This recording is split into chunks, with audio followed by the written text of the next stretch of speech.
ইসলামের দৃষ্টিতে মহিলাদের যে কোনো পেশায় অংশগ্রহণ করা জায়েজ কিনা?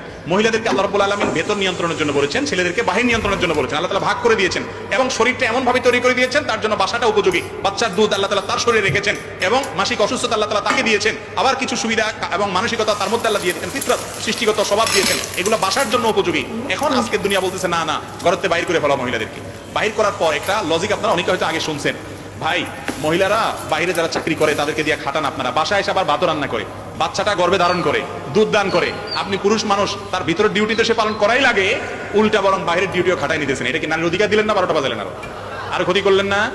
মনে রাখবেন, মহিলাদেরকে বাসায় রাখবেন সম্মানের সাথে। হ্যাঁ, কোনো মহিলা যদি বাসা কাজ করতে চায়, কাজের ঘরে নিষেধাজ্ঞা নেই, তিনি নিজের জায়গা থেকে কাজ করবেন। বাসা থেকে মানে এই না যে সে কোনো কাজ করবে না, বাসা থেকে কাজ করতে পারে। খাদিজা রাদিয়াল্লাহু আনহা ব্যবসা করতেন রাসূল আকরাম সাল্লাল্লাহু আলাইহি ওয়াসাল্লামকে দিয়া, এটা করতে পারেন, অসুবিধা নেই। আর এর পাশাপাশি যদি মহিলারা মনে করেন আপনার এমন কোন পেশায় কাজ করেন যে পেশায় কাজ করলে তার পর্দার ব্যাঘাত হয় না, সম্পূর্ণ প্রাইভেসি রক্ষা করে করতে পারেন, সেটাও তার জন্য করা জায়েজ আছে। কিন্তু